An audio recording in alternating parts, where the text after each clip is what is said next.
Ladies and gentlemen, to those among you who are easily frightened, we suggest you turn away now. To those of you who think they can take it, we say, welcome to the Madhouse. Try and take me to the madhouse. To the madhouse. To the madhouse. Try and take me to the madhouse. To the madhouse. To the madhouse. Yeah, broken, ain't dumb. They're trying to fit me up for something I ain't done. Welcome to the Madhouse. Insert funny intro here. My name's Jimmy, and I'm with the one and only Joey. How you Hello. doing, little fella? I'm right, thank you. How are you, big Marvelous. boy? So this week it was your choice, Yes, Cannibal Holocaust.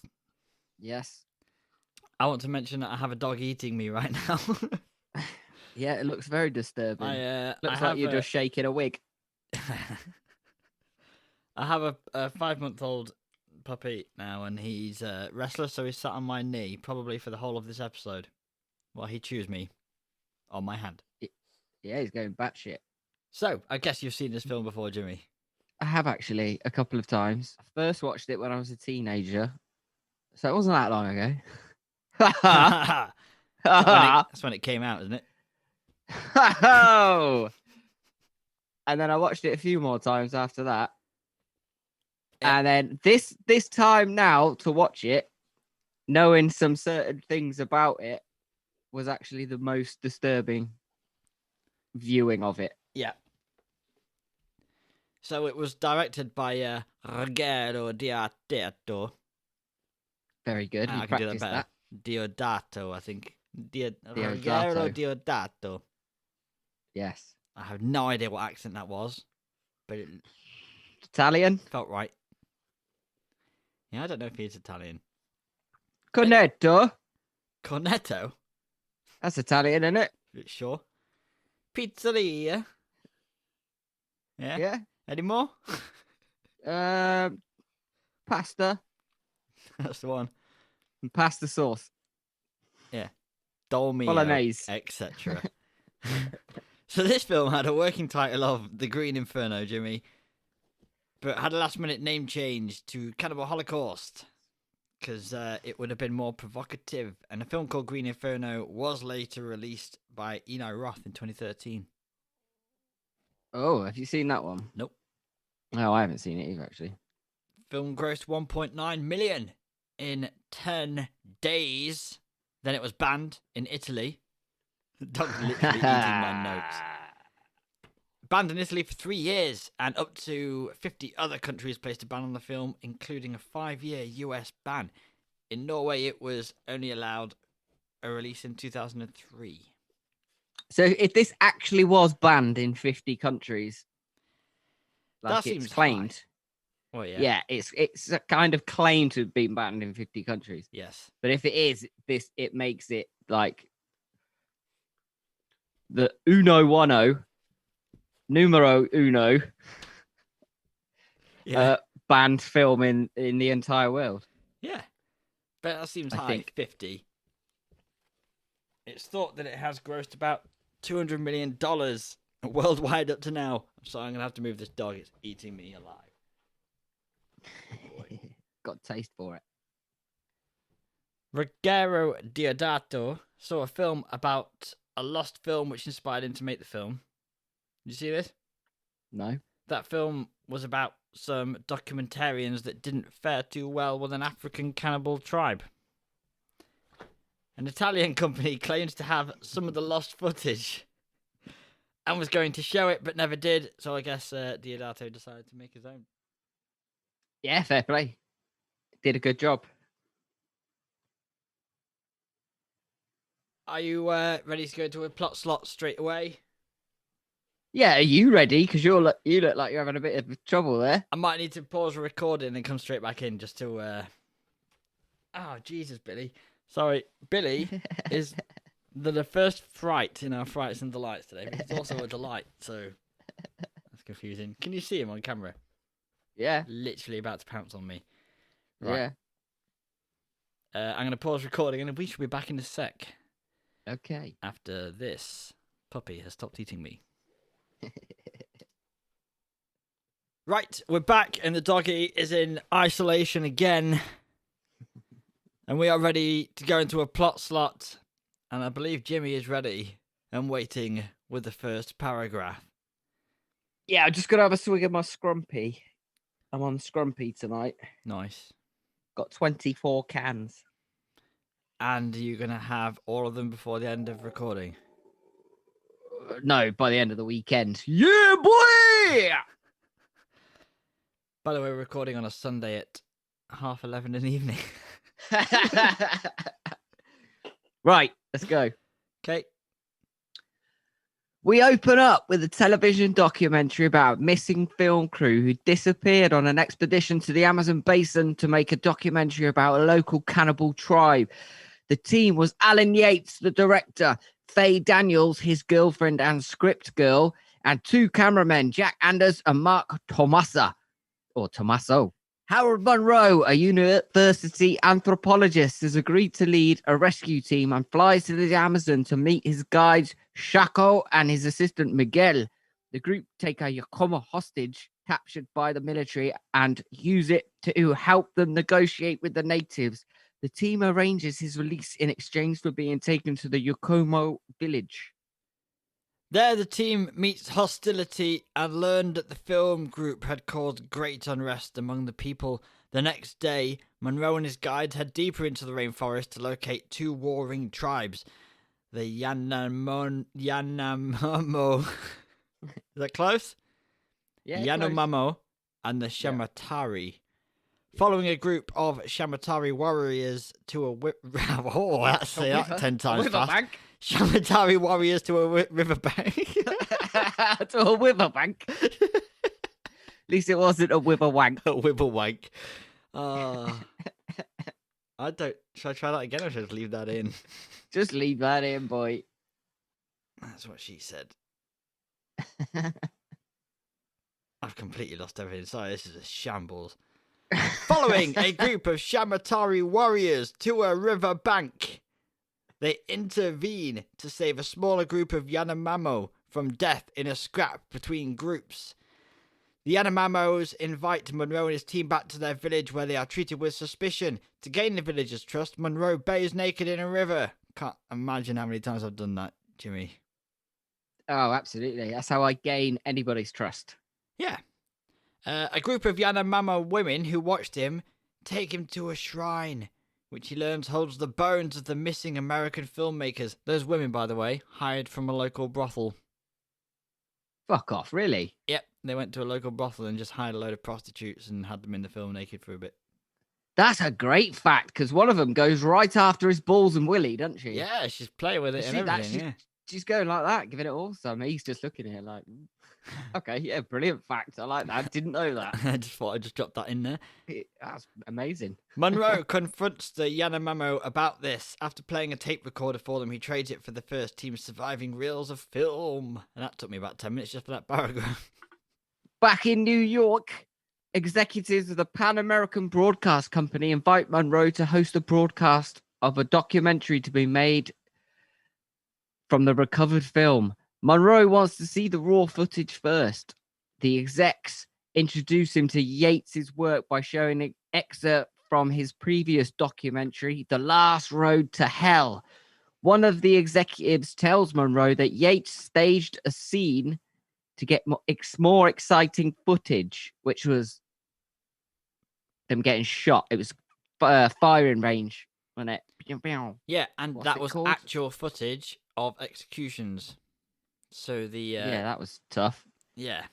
There's a lot in this film that I don't agree with. The first reel follows the group's trek through the jungle. They promptly spot a large turtle, which they proceed to kill and eat. For reals. Their guide, Philippe, is bitten by a venomous snake which was hiding in his boot. And that snake, in real life, wasn't actually a venomous snake. I can remember a lot of what I read. That's strange, eh? Doesn't usually happen. The group amputates Philippe's leg with a machete in an attempt to save his life, but he quickly dies and is left behind. The remaining four succeed in locating the Yakomo.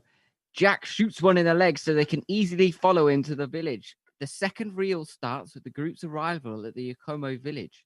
They force the entire tribe into a hut and burn it down in order to stage a scene for the film. Monroe expresses concerns over the staged scenes and unethical treatment of the natives, but his concerns are ignored by the execs. Monroe expresses his disgust to a station executive about their decision to air the documentary. To convince them of his view, he shows the remaining unedited footage. The final two reels begin with the team locating a young Yanomamo girl whom the men gang rape as Faye tries to stop them. Later, the team films the girl impaled on a wooden pole. They claim the natives killed her due to an obscure sexual rite. After they move on, the Yanomamo, fuck off. Those guys. Thanks. The Yanomamo, fuck off, attack the team in revenge for the girl's rape and death. Jack is hit by a spear and Alan shoots him so the team can film how the natives treat his corpse, after which they cannibalize it. Following this, Alan tells the camera that they have lost their maps and medical supplies and are trapped. He attempts to scare off the natives by shooting a flare gun as the three try to escape. Faye is captured. Alan insists they try to rescue her.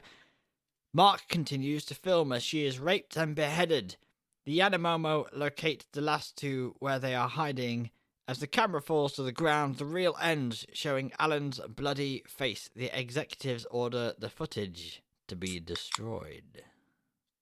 Now, in the uncut version, I think we get to see Alan's having his brains eaten at that point. Oh, okay. Yeah, and I think the other guy, if I can remember, the other guy's being cooked in a pot and they cut his head off. But you get to see Alan, he's like trapped between two poles and a guy just scooping out his brains. Oh, I haven't seen that. However, what? Haven't seen that. Oh, yeah. However, the epilogue informs us that projectionist smuggled out the reels, which he later sold for $250,000. As Monroe leaves the station, he thinks to himself, I wonder who the real cannibals are. Yeah, which is a stupid statement. Do you reckon? Why?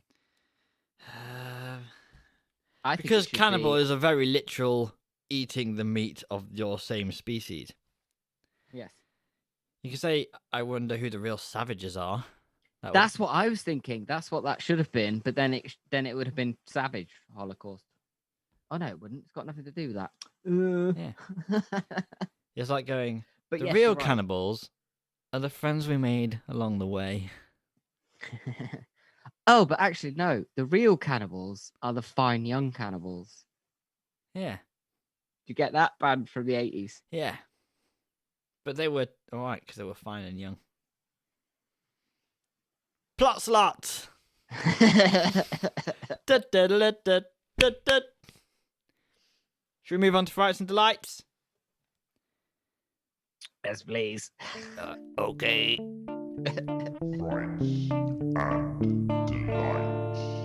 Chew on this. It's Frights and Delights. Yeah! I'm going to kick us off with the fright, Jimmy. Okay. In 1982, Cannibal Holocaust was the second best-selling film at the box office in Japan. Do you know what came first? Oh. No, I don't. Just It's dropped a something Jimmy like... quiz. I haven't had a Jimmy quiz for ages. I should have done one for this. You've got a Jimmy quiz Oh. coming up soon in one episode, Jimmy. I'm going to do it. Oh, that's going to be fun. 1982 was E.T. Oh, okay. Fucking hell. This was second? in Second to Japan? E.T. It's crazy, isn't it? Well, yeah, no, fair enough. Although Fair Japan did give us Battle Royale. That's true. Fucking brilliant. And Yeah. Battle Royale too. You got any frights or delights, Jimmy? Shoot one. You just carry on with yours for a minute, and then I'll chime in. Okay. Diodato, or Diodato, received a letter from none other than Sergio Leone saying, and this is from his letter, what nationality was Sergio Leone? Italian. These are Italian people we're talking about. Yeah, I know, but okay.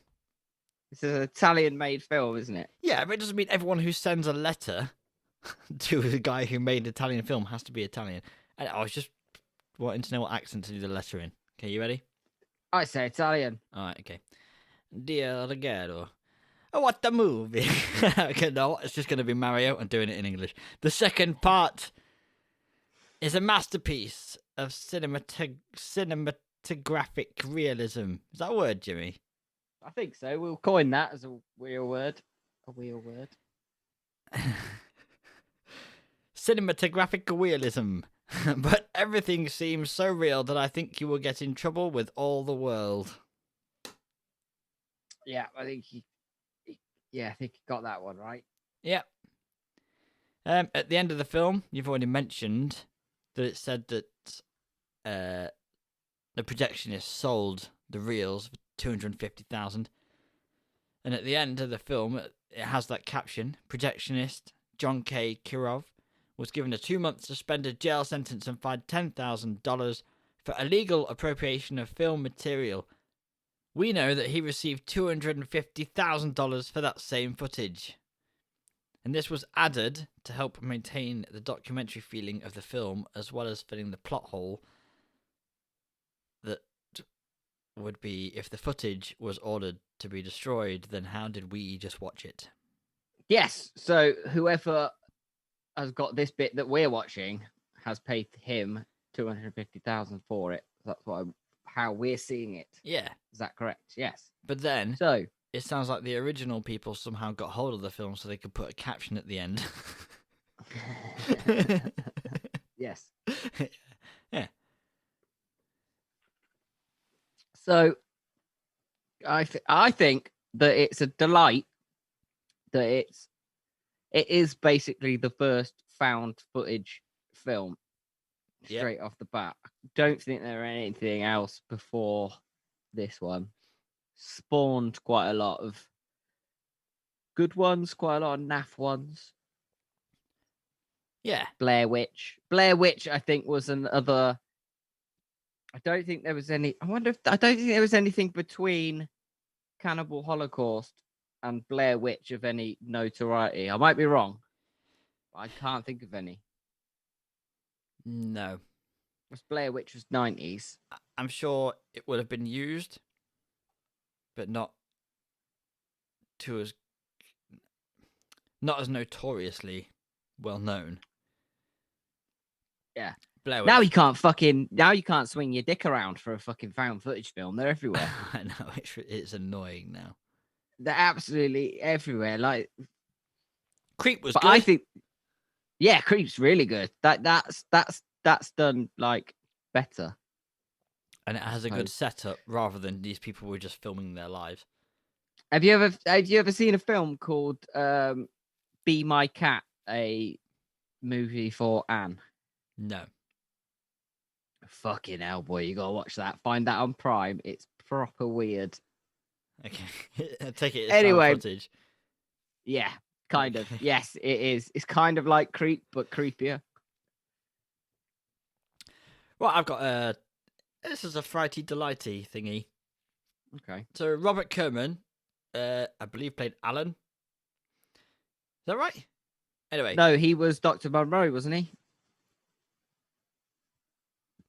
Yes. Anyway, Yeah, Robert Kerman Professor Monroe. was a porn actor Yes. trying to become a serious actor, and the serious roles dried up, and he went back to dicking it on film for a living. He did play a tugboat captain in the 2002 Spider-Man film, so it's not all bad news. Although Is he's that dead is that- now, so that's not great news. Oh, he's dead now, is he? Yes. Not just his career. He is.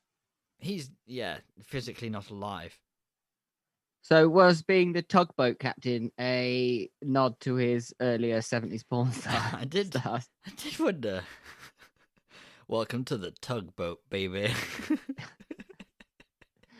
just him sat on a rowing boat wanking off. Yeah, with some binoculars in one hand.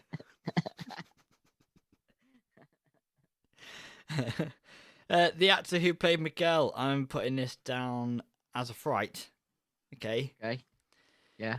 He is an uncredited actor for reasons I'll bring up later, but his dad died while they were filming, and they halted production while he popped home for the funeral.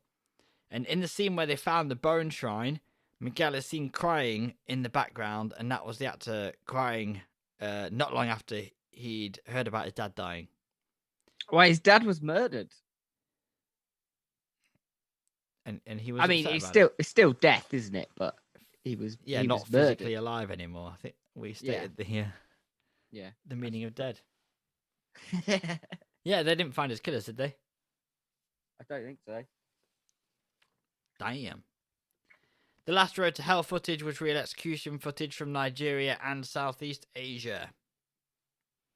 Yeah, that was a bit much, isn't it? Yeah. There was, this wasn't my kind of film anyway. And then after reading everything after it, that we'll get into, I'm sure, in a bit. Yeah. Doesn't add to the experience. No. Although, did you notice the toupee? No, I didn't notice the toupee. Damn it. I know you like a good toupee in a film. I do. And Damn they're always up for Master of the Macabre when there is one. True. And Faye's severed head at the end of the film obviously had to have a toupee on it and a wig thing. And it slips for a bit while they're messing around with it, and you can see the fake foam head underneath for like a split second. Oh, god damn it. So, toupee in Cannibal Holocaust. So there's, a bit of slapstick going on as well. They did try and do a bit of comedy. Carl York tried to claim that Francesca Ciardi tried to tempt him to go boning in the woods together for real. The two that were a couple. Yes. He declined because he had a girlfriend. However, not only has Ciardi said that they were smashing during the whole shoot, but that the sex scenes in the film were not simulated. Well, I just want to bring that up because that was not a very good sex scene. Do you know the one where they're like he's trying to go at it and then she's like flopping about and her massive nipples come out. Were they being She's watched? flopping. Yeah, and then in the background, then it sort of pans out a bit, and in the background, the whole tribe are just sat there, Yeah. and they're in this like hut thing, Yeah, with no yeah. walls, and the guy's filming it, and she's flopping about like she's not having fun. Yeah. That I didn't enjoy that. It wasn't hot. The reason I thought that maybe some evidence out there that it was simulated and not real sex was that there was an anecdote of filming that the tribesmen came up to him basically afterwards to congratulate him on his ability to go for a long time because they shot the scene a few times. And they thought they were actually having sex, so they went, "Oh man, you can go for like an hour. That's great." Which of course I do all the time. It's normal, isn't it? Standard, isn't it? Yeah, Standard boy, isn't it? Standard. Just play it back. I mean, what we say, long time is like what, minute and a half, isn't it? Yeah. Isn't it? Long Yeah. time. Long time. Yeah. Long time. If you're lucky. Yeah. Okay, I got one more. This is one of those films, by the way, that has shed tons of background stories and anecdotes. So I just picked the favourites. No, we got to keep Okay. this about an hour long, as usual. The impaled cannibal girl who was skewered on a pole. You remember? Oh, yeah. Yeah, well, obviously, yeah. Horrendously disgusting and looks very real. This was achieved by the girl sitting on a bike seat on top of a smaller pole, and she held the other end of the pole in her mouth with fake blood around it. The crew were a bit weirded out at how still she managed to stay while they were filming, because she did manage to stay disturbingly still for that shot. And this is the image that was used on the poster art for the original release. And one of the examples used, and this is a bit of a foreshadowing for something I might think you might bring up. You might call it a segue, but this was used as an example in the murder charges that Diodato was held for. Yes. Pudding. Oh, okay. That is a segue, but I just wanted to get your input on what you think happened to this young lady who was impaled up the thing. So she was the one that was raped by the 3 guys. Yep. Right. Now, when they apparently come across her again, impaled, Yeah. they're quite happy about it, and they think that it was the tribes people that have done it because of the raping. Yeah. But I think it was actually the 3 guys that did it to her. Yes. Because they say that it was the tribe that did this because of some sort of sexual thing. Yeah. But I think it was actually the 3 guys did it. They impaled her because they've gone fucking crackers by this point. Yeah. Been like they've been in fucking Vietnam or something. They've gone mental. I think you're right. Yeah. So it's the bit where they film it and they're panning round, and one of them's like gleefully smiling at what they found, like he's just in awe of this magnificent dead girl that they raped earlier. Alan, yeah. Really weird. And one of them has to say, "Dude, we're filming," and he switches to, "Oh man, it's so shocking. What did they do?" And yeah, I'm saying they that was don't the say- Americans that did that. yeah, they don't say in the film No. that it was them at all, but I think it's implied slightly for you to make your mind up. But yeah, I think that they did it for the footage. Absolutely, because they've gone crackers, burning shit down, Yeah. shooting them left, right, and center, shagging them. Yep. I think they've Raping. gone mental.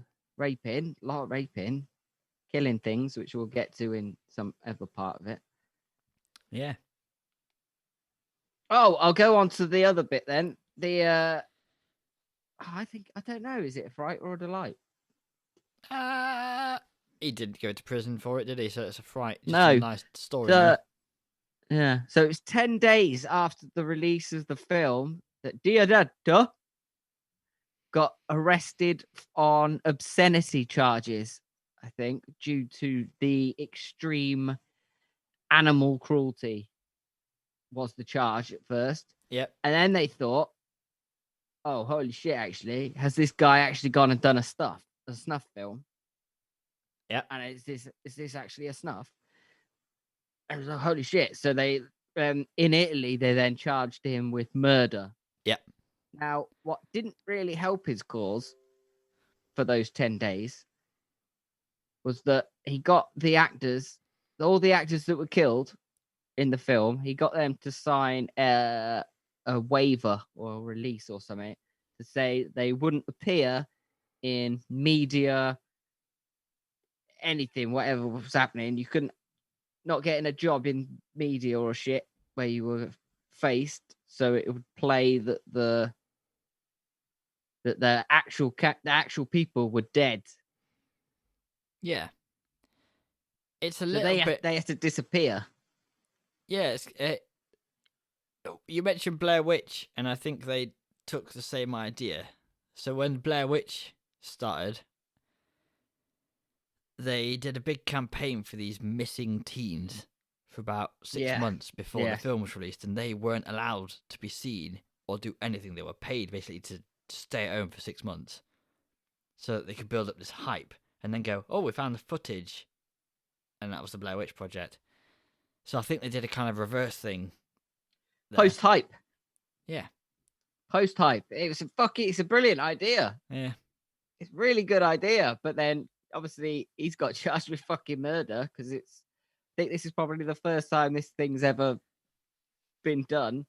So they had to get. I can't remember who they got back in to testify and say, actually, no, we're here, we're alive. I think it was the girl on the spike. Might have been.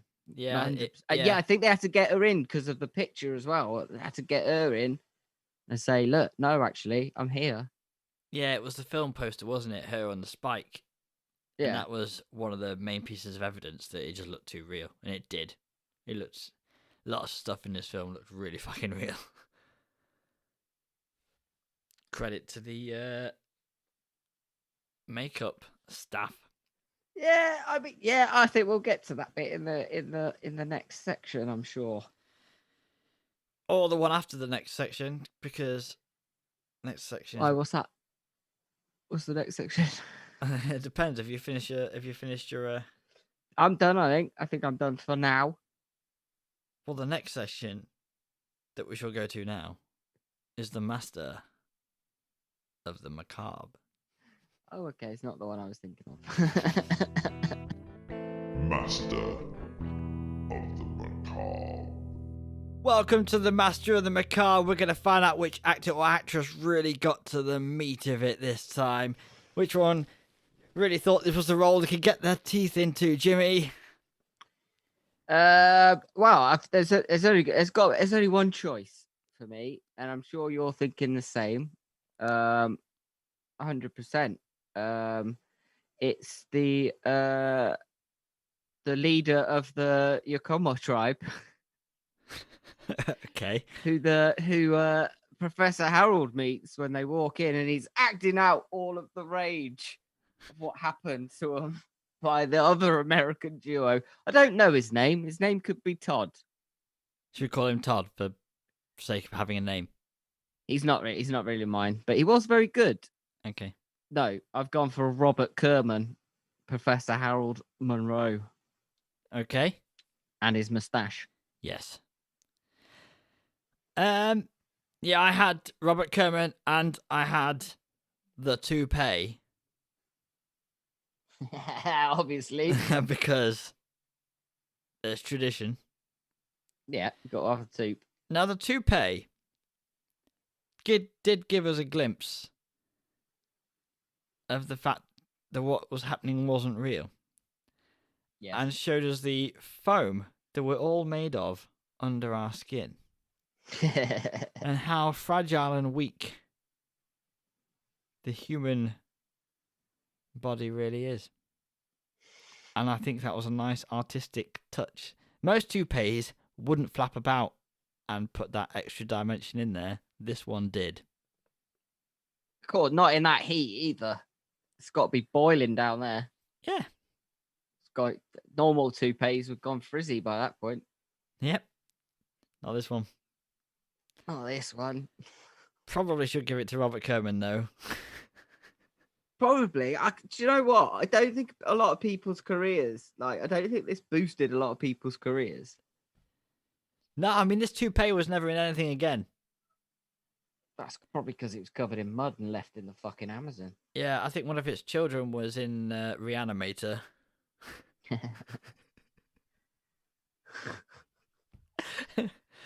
Yeah, but I don't think there was a lot of. Oh my god! Okay, so Alan Yates had a very tiny bit part in Apollo 13. Shit, did he? Literally background work. No, Huh. don't forget any lines. Uh, Let me just see what it says. It says Sim Tech. That's all he's got. Oh, he's done terrible. And he got Chaperone in Idle Hands. Yeah, he did shit. No one did any good from this film. so, Robert Kerman. Should we give it to Robert Kerman? Yeah, I might as well. The other Perry Pinkman, who was the guy with the long hair and tash. Can't remember what his name was. Was it Jack? I Jack. really struggle to remember anyone's names from this film. Yeah, Jack with the tash and the hair. So he was in City of the Living Dead, which is another shit film from 1980. Got that on Okay. DVD. It's terrible. Don't watch that. All right. And he was in Cannibal Ferox, Okay. also got which is kind of along the same tip. But other than that, no, that's it. So it wasn't. They didn't. So has Robert Kerman run by default of being the best of the people that turned up for this film? Basically, yes. And I think he may have had. I don't know because he's got Tugboat Captain. Did you say in Spider-Man Yeah. against Alan Yates's Carl Gabriel York, who played Alan Yates, who was Sim Tech in Apollo 13. So they've gone on to do 2 tiny little roles in 2 massive films. Apollo 13 was better than Spider-Man, though. Yeah, Spider-Man's shit, but it did have Bruce Campbell in it. And this doesn't relate at all to this film and who was the best actor in this film. Should we give it to Bruce Campbell? No, I don't know who that is. Groovy.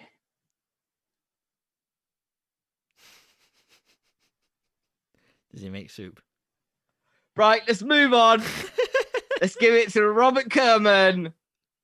God damn. What's next, Jimmy? Next up is the fucking Madhouse rating system. Boy. The Madhouse rating system. Right, let's boil it all down in a lovely pot of the old human stew. It's the Madhouse rating system. First up, we've got tension and suspense. Yeah, I love that you got so carried away with the intro you forgot to actually do an intro. This time, this film is extremely tense from the first disgusting rape to the last disgusting rape. It deserves a point for tension and suspense because, you know, job done as far as tension and suspense goes. But it was not my kind of tension and suspense, and I felt uncomfortable, and I guess that's a matter of taste. I suspect this is more your kind of thing, this film. So I will let you take it, not because of the rape, but because of the type of gore it is. So I think you should decide whether it gets attention and suspense. I'm fine having one because I felt tense the whole time, but I don't think it was for the right reasons.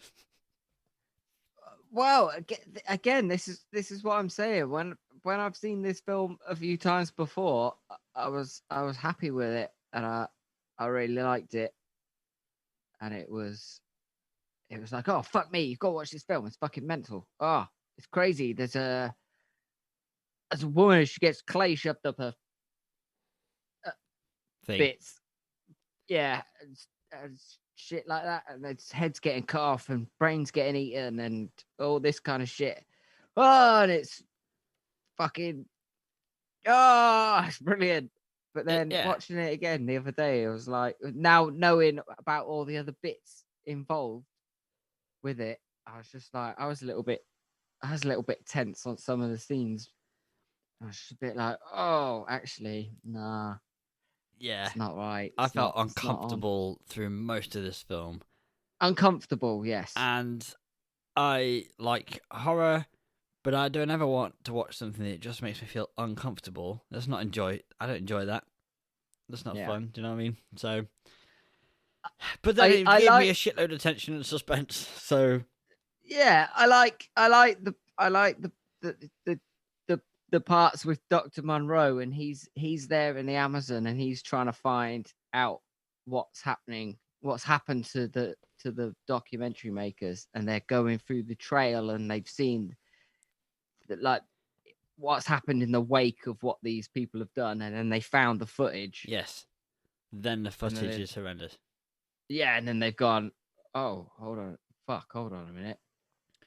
So I think I'd give it a star on that side.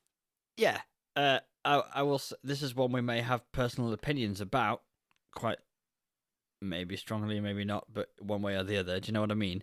And we do have the overall experience point at the end of this for us to take our frustrations out on a film if we want to. It's personal opinion. So I do think it did give us a lot of tension and suspense. So I think it needs I that think so. point /star/7 Yeah, head. and again, if you've just gone and watched this in like 1980 when it came out, and you've watched Mental. it in a cinema, and you've gone, holy shit, I've never seen anything like this before in my life. I'm guessing there's going to be quite a few people that would have left the cinema feeling quite sick. Yeah, a little bit queasy. I do A little bit think queasy. it's the type of thing as a teenager you think, oh, this film was banned, let's be edgy and watch it. Yeah, it was cool, wasn't it? Yeah, awesome. And then as an adult you watch it and go, fuck me, Absolutely. what the hell is going on in their heads? Yeah. It's But even then, when like you say, like I had it on VHS and like plain black cover. Yeah. It said Cannibal Holocaust, video nasty looking. Yes, but then you didn't have like internet to like IMDb or Wikipedia to look at all the facts and stuff. You just had that. And it's not in like HD, so when you get to some of the stuff we might be talking about in a bit, it might not look quite as real. Yeah. Right, so let's give it one for the old tension, okay, 1 out of 1. suspense. What's the next one? Shit, is it gore and visual effects? Yes. Yes. Okay. I'm quite amazed at how realistic they managed to make some of the bits. Yeah. Like, it's disturbingly close to what I assumed the real brutality would look like. Do you know what I mean? Yeah. Again, not my Yes, cup of tea. Yeah. I think I'm pretty in the middle of how I like my gore. I don't want just lazy red paint, and I don't want to feel like I'm really watching brutal murder. Yeah. So I don't like either end of the scale, but I want brilliant practical effects, but fun, not mind-twistingly deranged. So it should have a point, I think, for all the effects they have, but still, fuck me. Like, I don't know. I do know where Ruggero Deodato, in hindsight, wishes he had made a lot of decisions differently. Yes. Like, I think the effects that they've used, like with on the people, the like beheading stuff, like cutting people open and eating like all the meat between the fingers, Yeah. bones and shit like that, and the skeletons and stuff.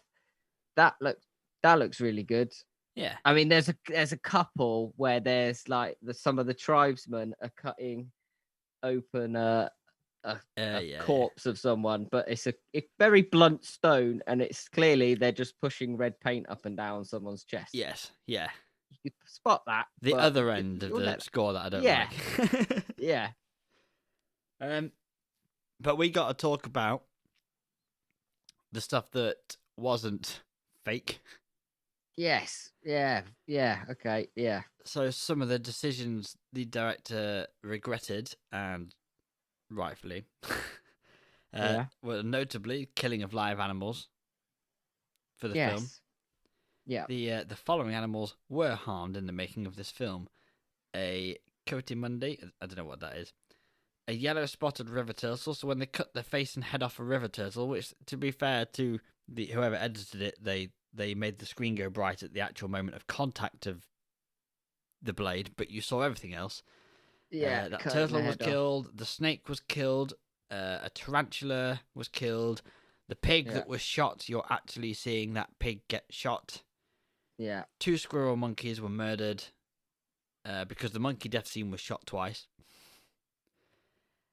All the animals were given to the tribe as food, but it's not like they were going to kill them and eat them anyway. So that's a grey area. Like, don't get me wrong, I eat meat. Do you know what I mean?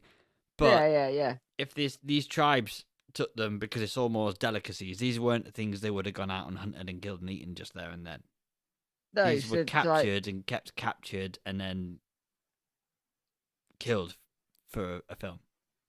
yeah, so like it's all very disturbing to watch it. Like straight from the bit where they kill the turtle and they're hacking it up and eating it, and that actor's the guy with the tash and the hair, Hulk Hogan looking guy, Yeah.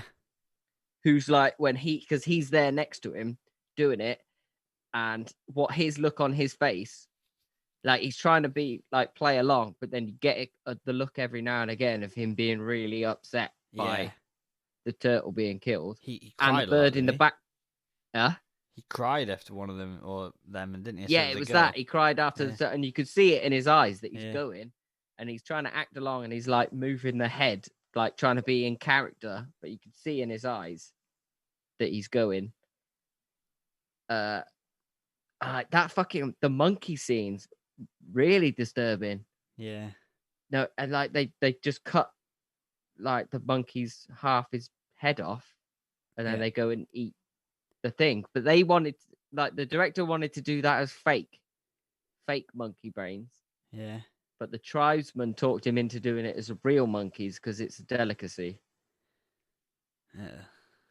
But that scene where they cut the Yeah. monkey's head in half is very disturbing. It's too much. When they shoot the pig, that's horrible. There's Also, another scene They that don't was even just shoot the pig. If I can just say, the actor is enjoying that too. I can't remember which guy it was that actually shot the pig, but it's the other cameraman. this pig is, so there's basically a post on the beach that this pig is tied to, and it's squealing and it's scared, and the guy's shouting at it, and he kicks it, and he scares the shit out of this pig, and then shoots it, and it doesn't look like a clean shot through the head. It's just, what the fuck? It's disturbing. There's another pig as well in an uncut scene where the tribesmen are bashing it on the head with a wooden All right. bat, and Alan is supposed to be doing a long monologue, Yes, yeah. like over it, but he couldn't do it because of the horrible pig's death squealing in the background of these tribesmen just slaughtering this pig brutally. Yeah, so it was Alan, wasn't Very- it? He was meant to do a monologue straight after the pig was shot, and he fucked that up as well. Because he was put off by the Oh yes, murder. yes, But yes. yeah, we'll talk about that in performance, I suppose. For me as well, I don't like rape scenes in films. They are... No. I just don't see the point. There No. was no character development there. I mean, the first one, I can't even remember why they say he's raping her. So it was for her infidelity, basically. So basically, she'd had sex with someone. She'd had sex with someone that wasn't that man, and then he took her to that little beach, Yeah. tied her legs to that thing, and then did that horrible ceremony with the big wooden Yeah, or and stone it's penis. just fucking horrible, gratuitous violence That was for horrible. the fucking sake like- of it. And then I don't know what he puts in the clay because he puts bits. He in gets the a clay. lot of clay and stones, anything to make it as uncomfortable. And this is, what would you say, like a rugby-sized thing of clay, rugby ball-sized thing of clay. Yeah, rugby ball, softball. And you don't exactly see it, but Jesus, Nah. it's still very, very graphic. It's like it's like when he's simulating the sex on her with the thing, and then it's fine at one point, and then the next thing it's all bloody. Yes. Nah, you don't. And she was the wardrobe lady. Yeah, because they couldn't get anyone to do it from the tribe. Yeah, she was just the wardrobe lady. So they covered her in mud so you couldn't see how white she was. So she's blacked up as well. So This film so controversial. yeah, I just don't see. I don't think there's a place for that in any film where I will ever think, you know what, that really added to the experience. Yeah, I won't. It's just No. no point. But They go on visual effect. I think half a point, because I think we give half a point for the decent practical effects they did, but fuck them for the animal murder and bloody vaginal rape. It's Yeah, yeah. A quarter of a star. yeah, a quarter of a star then. Quarter of because a star, I think. and the toupee was alright as well. So Yeah. Yeah. all right, Right. 1 1/4. That's 1 1/4. Next up, we got performance. It's always so hard to just follow talking after you've like done such a good intro. Anyway, Carl York, who played Alan, turned up on his first day without a script, was rushed into makeup, and his first scene was shot almost immediately, which was the leg amputation scene. And he later said at that point he wasn't sure if he'd been cast in a Hollywood film or a snuff film. And I think this was one of those cases of a director trying to get a real performance out of his actors. It's like, right, you're here, you're in the shit, go. Yeah, basically, Get because used he to was. this crap. Yeah, he was a bit of a dick though, wasn't he? As well, apparently. The on set. director. Yeah, like I think most of the kind of reactions that we're getting from the characters in it are what's actually kind of going on. There's not a lot of. I'm not saying there's not a lot of acting going on. There's acting going on, but some of the emotions and like how they are is because of how they're actually like feeling and what's actually going on. Yeah, it's like real reactions, and he's actually putting them through the shit. Like they actually lived Yeah. in this rainforest with nothing Yeah. while they Yeah. filmed this thing. So we talked about the pig shooting and how there was a cut bit where Alan couldn't do a monologue. But after the pig was shot, Alan was supposed to do a monologue then, and he was shocked and kind of like taken aback by the brutality of his co-star, who didn't just shoot the pig but kicked it, taunted it, scared it before shooting it, and this made Alan fluff his lines. They couldn't do another take as they were only allotted one pig to kill. Or that was the last pig they had allotted to kill, that kind of thing. If you're looking at it from a performance viewpoint, his real reaction of kind of stuttering over his words and stuff is better than someone. Do you know what I mean? If he was just reeling off this monologue as a pig was killed behind him, it'd be a bit weird. Yeah, I mean, let's face it, this is still partly a snuff film because those animals were real and they were killed on film. Yeah. So it's still a snuff film. And they can overexpose the film for like a split second at the point of contact of a blade hitting a head or a face or a bullet, whatever. But the point is you see the swing down, you see it just about to hit where it hits, and then you see the immediate after effect. They didn't do that for the monkey though. You see the whole monkey head. Yeah. You see the whole. That's Bastards. half a head. Ugh. Yeah. The Yanomamo and Shematari are real-life South American native tribes. But they're nothing like they are shown in the film. They were hamming it up, if you want. Are they actually cannibals?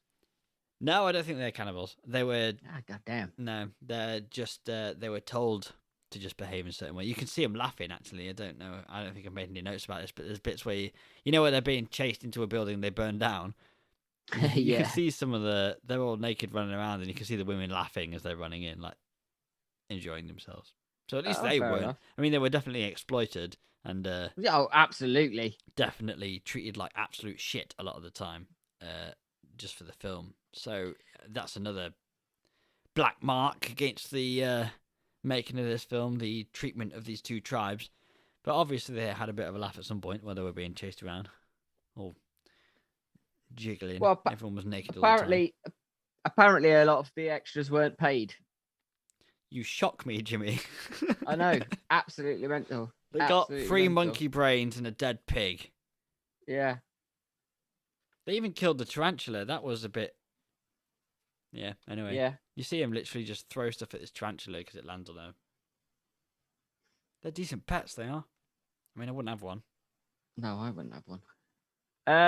What are you saying? Performance then? Half. Although it was real reactions, so do you get a more or less for real reactions? Not acting, is it? I don't know. The guy who played Miguel and Guillermo were jungle guides hired by the crew. Yes. And then it's just starred in the film. The actor who played Miguel still unnamed and uncredited. Oh, because they were the best guys, didn't it? Yeah, and yet they didn't get Master of the Macabre. No, they didn't. You're right. Should we Overlooked. Right, what should we give it for performance?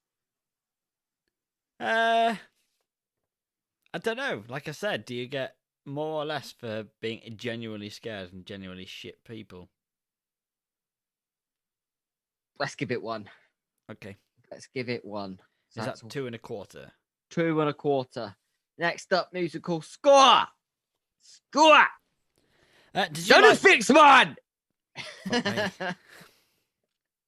Did you like the soundtrack? I did actually, really did like this soundtrack. I think it's the best thing about the film. Absolutely, 100%.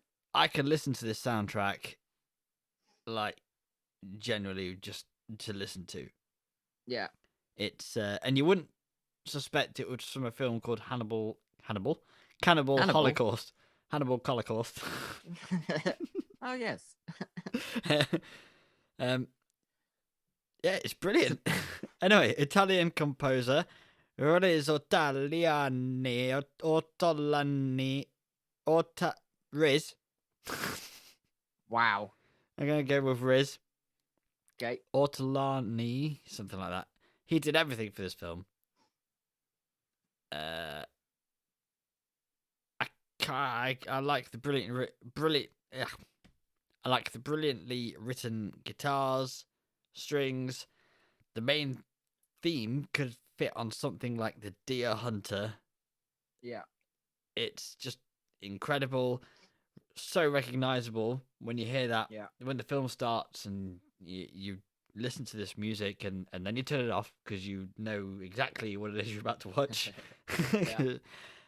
He went from the main theme with a full orchestra to tracks with electronics and synthesizers. It all flows well with each scene. It just sounds instantly iconic. I think it would work for so many films, so many better films, and the type of soundtrack you could just listen to out of context and enjoy. Yeah. So I think we give it 1. Let's give it 1, like what he said. Yeah. 3 1/4. 3 1/4. Right, last bit. It's the overall experience. How did it make you feel?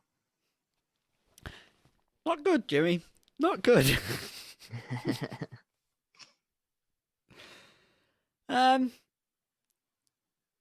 This is where our personal opinion is allowed to reign free, Jimmy, free from the shackles of guided subheadings. Okay. And I'm going to take one away. Ooh, okay. So we're down to 2 1/4. 2 2 1/4 is 1/4. nearly half, nearly 50%. I just want you to think about that when you're deciding whether you give 1, take 1, or leave it as it is. Sorry, I had a burp stuck in my throat. I I think sound more- like a muppet. That's right. More effort went into this film with flying everyone out there than was worth the death of animals and the finished product. It's not. It's definitely not worth the death of animals because how good they did the like skeletons and makeup and shit on the dead people. They could have just knocked up a fucking. It's 1980. Yeah. They could have knocked up quite easily knocked up some good real effects of animals instead of actually killing the real animals. Yeah, and they didn't show, like I said, they overexposed the film at the point where they actually kill the animal. So it's not like you need to actually kill the animal to show the actual killing of the animal to be realistic. You have an animal alive, and then you show an animal dead. Yeah, I wonder if that might have been in like post production though. to have that idea Yeah, of maybe. putting the overexposure on.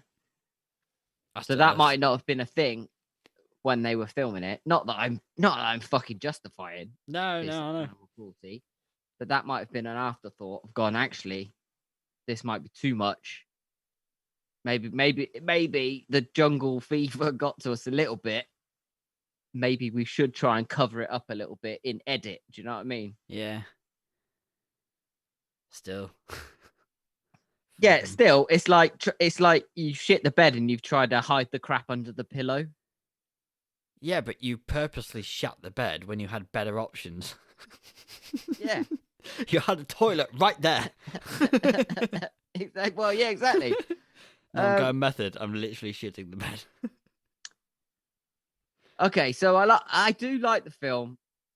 I do like it. I don't like the animal shit. I think they could have done that. I think they could have done that. Practical effects could have been done for that. And also, I'm taking into account the exploitation of 2 tribes. That's true. That's a But good just point. think to yourself, what do you think this deserves out of 5? And then take or give whatever you need to get it to that, I suppose.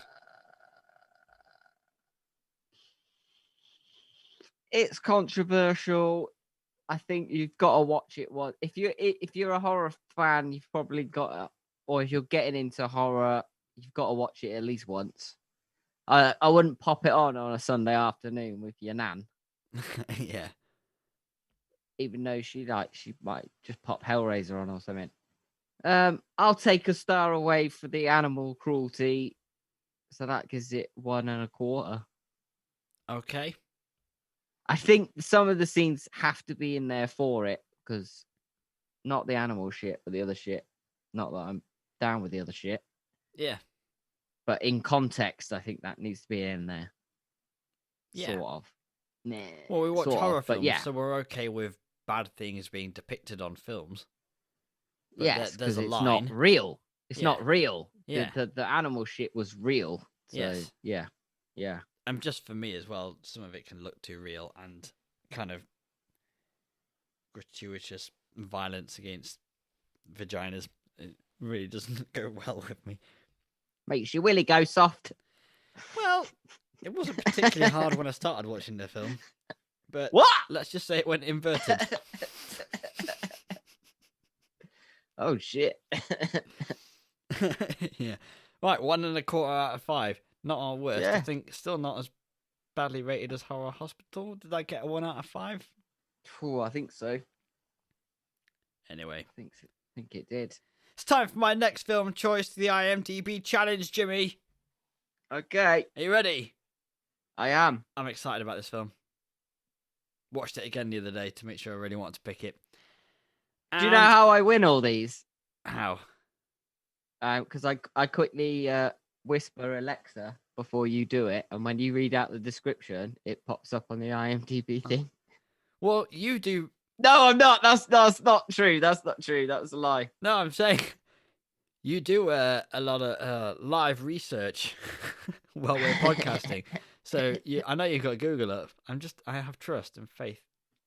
Yeah. This Here are my one, hands. if you don't get this one, this will be the last episode of the Madhouse podcast because Is this a heavy hitter? Is this a big one? no, but it's obvious. Oh, okay. Okay, I'll give you a clue actually to what's No, happening. don't give me a clue. Read it first, and if I don't get it, I'll have that clue.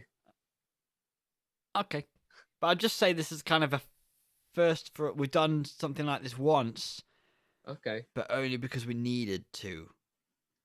It was in. Yeah, I'm going to give away too much. I'm just going to read the thing out. You ready? Okay. Yeah. I bet you could get it after the first 2 words. Oh, I don't know. 3 words. I'll give you 3 words. See if you can get it right. Okay. While Andy's mother. It's Child's Play 2. Yes. Yeah, boy. I'll read the whole thing anyway. While Andy's mother is admitted to a psychiatric hospital, the young boy is placed in foster care, and Chucky, determined to claim Andy's soul, is not far behind. If I had to read that whole thing out, we wouldn't have, in all good consciousness, continued doing a horror podcast.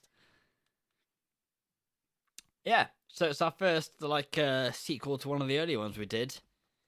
Yeah. That's exciting because I was going to say Toy Story. Yeah, while Andy's mother is out getting it from a neighbour. Oh, yeah. Sex Toy Story. Yeah. Buzz and Woody. Oh. Just get it on. Oh, my God. I'll have a little Bo Think Peep. about that. Oh, think about that, though. Yeah. That's dark. Could be. Disney. No, it's Pixar. Pixar shit's dark. You are a sex toy. I'm a sex ranger. Anywho, add that to our pile of films to make. Soft porn Toy Story. Yes. Anyway, Child's Play 2. I watched it again the other day and I really enjoyed it. I think it's pretty good. Sweet. And we'll think of something to say in a second.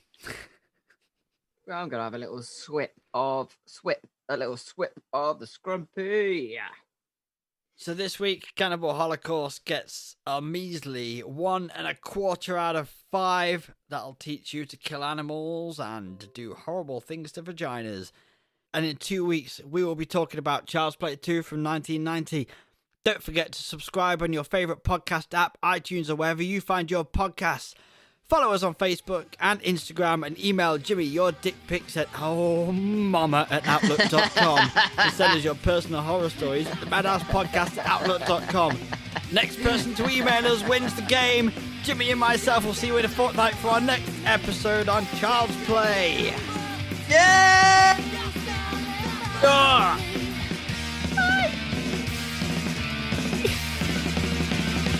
take me to the madhouse. Yo, mama.